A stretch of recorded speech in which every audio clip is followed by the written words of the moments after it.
Assalamualaikum warahmatullahi wabarakatuh. Selamat siang, Pak Jimmy, selaku dosen kewarganegaraan dan teman-teman yang menyaksikan video presentasi dari HG4. Pada kesempatan kali ini, HG4 akan memberikan presentasi mengenai keterkaitan poin-poin LSPB dengan wacana demokrasi. Sebelum kami presentasi, HG4 akan memperkenalkan dirinya terlebih dahulu. Yang pertama dimulai dari saya sendiri, yaitu Latifah Nadine Banjar. Kemudian ada anggota yang lainnya, yaitu Arum Hairunisa, Muhammad Rafli, dan Muhammad Wais Khaira Syaiful Dinar. Pertama-tama, langsung saja kita mulai ke presentasi slide pertama, yaitu slide pendahuluan yang akan dipresentasikan oleh Arum Hairunisa. Kepada Arum Hairunisa, dipersilakan. Terima kasih kepada Nadine selaku moderator yang memimpin presentasi pada hari ini. Saya, Romalia Nisa, akan menyampaikan materi mengenai pendahuluan dan wawasan Nusantara. Bagian pendahuluan, identitas nasional dan respon terhadap tantangan global dibentuk oleh konsep wawasan Nusantara. Demokrasi di Indonesia merupakan ekspresi dari nilai-nilai lokal yang tercermin dalam berbagai tradisi dan budaya. Untuk menjamin keadilan dan perlindungan hak-hak individu, konsep supremasi hukum dan hak asasi manusia merupakan hak yang fundamental. Konsep negara kepulauan, demokrasi, serta supremasi hukum dan hak asasi manusia merupakan tiga konsep utama yang akan dibahas dalam presentasi kami kali ini. Dengan melangsungkan presentasi mengenai wawasan Nusantara, demokrasi, negara hukum, dan hak asasi manusia, kami berharap bahwa teman-teman yang menonton video presentasi kali ini dapat memahami bagaimana Indonesia membangun fondasi demokrasi yang kuat. Nah, ini ada poin-poin penting dalam LSPB yang akan kita bahas. Yang pertama, ada wawasan Nusantara. Yang kedua, ada demokrasi di Indonesia. Dan yang ketiga, ada negara hukum dan HAM. Pada bagian pertama, kita akan membahas wawasan Nusantara. Di sini terdapat dua poin. Yang pertama, ada peran wawasan Nusantara dalam politik luar negeri dan geografis Nusantara di Indonesia. Peran wawasan Nusantara dalam politik luar negeri yang pertama ada menjadi pedoman dalam menentukan kebijakan politik luar negeri. Kebijakan politik luar negeri harus sejalan dengan kepentingan nasional bangsa Indonesia. Yang kedua, itu mendorong terjalinnya hubungan yang harmonis dengan negara-negara lain. Hal ini didasarkan pada prinsip saling menghormati dan bekerja sama serta saling menguntungkan. Yang ketiga, perannya yaitu menjaga keutuhan wilayah NKRI. Hal ini dilakukan dengan cara membangun kerjasama dengan negara-negara tetangga serta menolak segala bentuk intervensi asing. Nah, poin selanjutnya yaitu pada geografis Nusantara Indonesia. Untuk wilayah geografi Nusantara Indonesia terdiri dari beberapa pulau besar dan kecil yang membentang di antara benua Asia dan benua Australia, serta diapit oleh Samudra Pasifik dan Samudra Hindia, yang kemudian membentang sepanjang garis khatulistiwa. Beberapa ciri geografis wilayah Nusantara yakni memiliki gunung berapi dan Indonesia terletak di cincin api Pasifik. Sehingga negara ini memiliki banyak gunung berapi aktif, seperti Gunung Merapi, Gunung Krakatau, Gunung Rinjani, dan gunung lainnya. Lalu terdapat sungai. Beberapa sungai besar mengalir di Indonesia, seperti Sungai Kapuas yang ada di Kalimantan dan Sungai Musi yang ada di Sumatera. Kemudian, iklim di Indonesia memiliki iklim tropis dengan dua musim utama, yaitu musim hujan dan musim kemarau. Letak geografis Indonesia merupakan salah satu kekayaan alam yang memukau. Dengan posisi yang strategis di antara dua samudra dan berada di jalur perdagangan internasional, Indonesia memiliki potensi yang luar biasa sebagai negara maritim. Keanekaragaman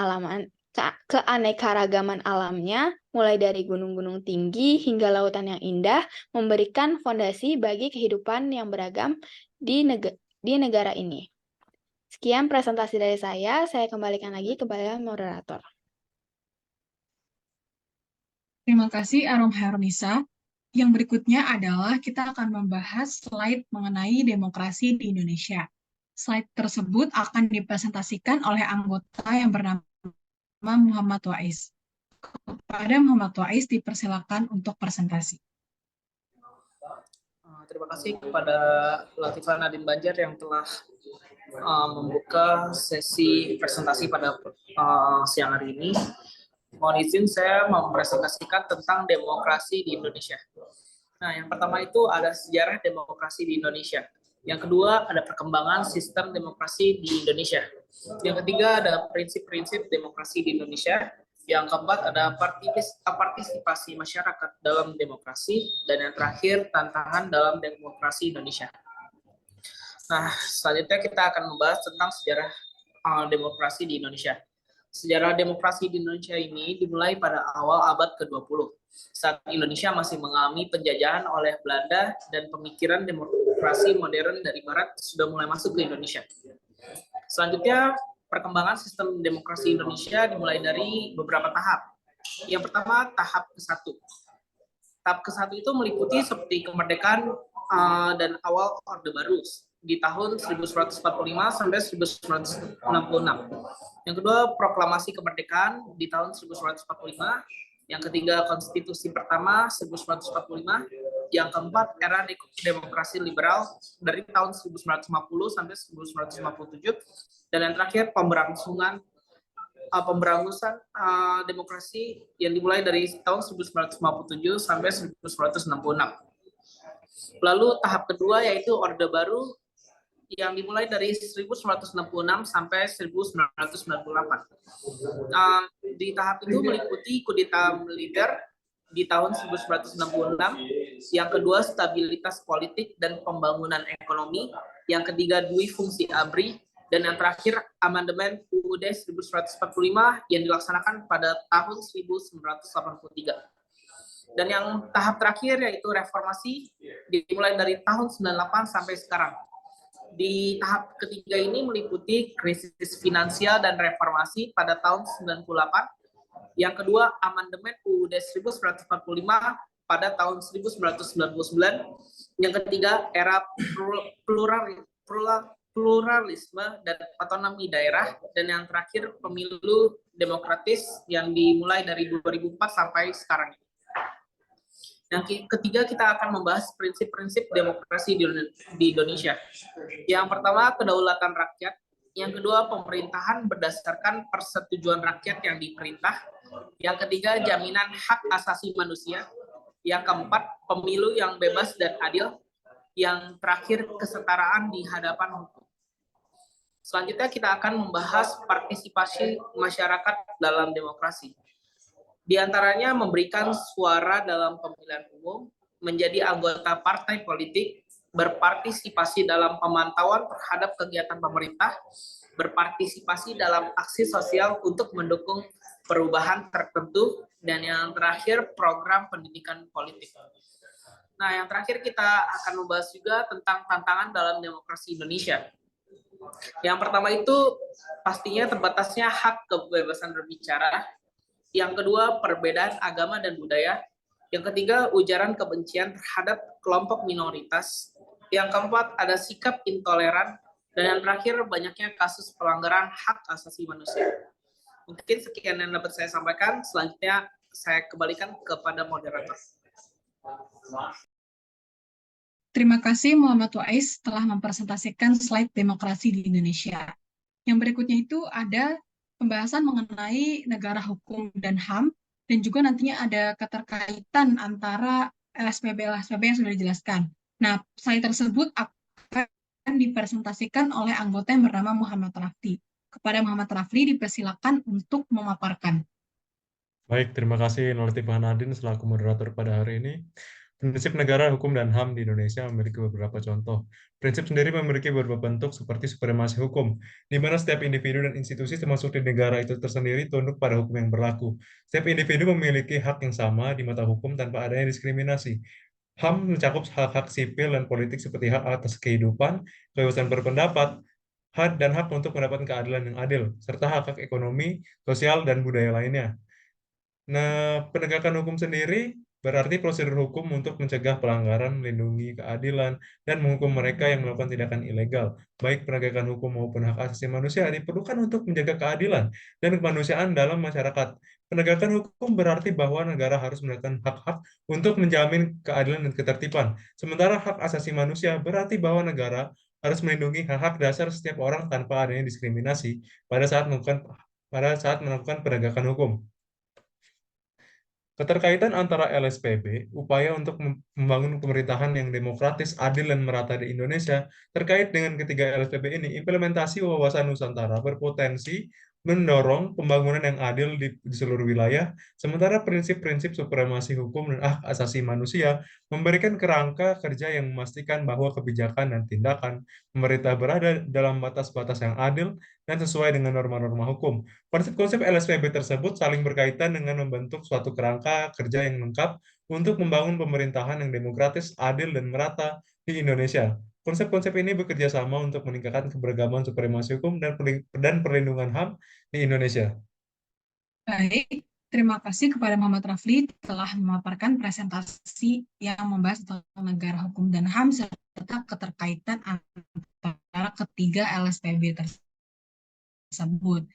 Nah, selanjutnya di penghujung presentasi, kita akan membahas mengenai ketiga LSPB tersebut. Jadi, HG4 telah menyadari bahwa wawasan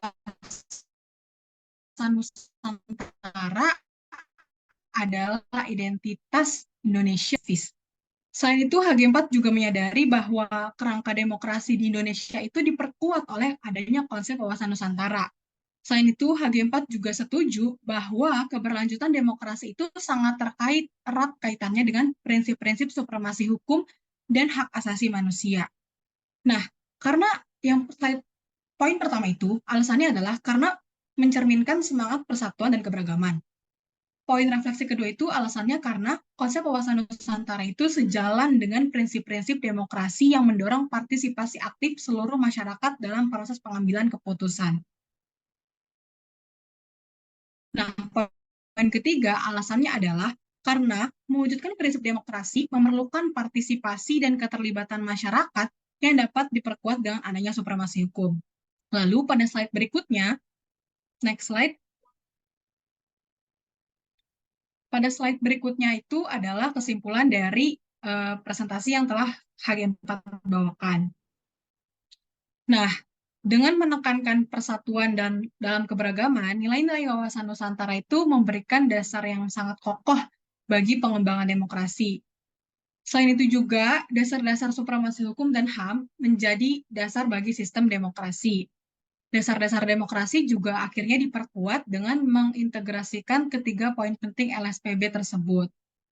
Dengan demikian, keseluruhan presentasi ini menyoroti bahwa wawasan Nusantara, demokrasi, dan prinsip-prinsip negara hukum serta hak asasi manusia itu saling mendukung, saling membentuk fondasi yang kuat bagi pembangunan Indonesia yang demokratis, adil, dan berkelanjutan. Terima kasih karena telah menyaksikan video presentasi dari HG4. Semoga apa yang kami bawakan ini menjadi manfaat bagi para penonton semua. Saya moderator pamit undur diri. Wassalamualaikum warahmatullahi wabarakatuh.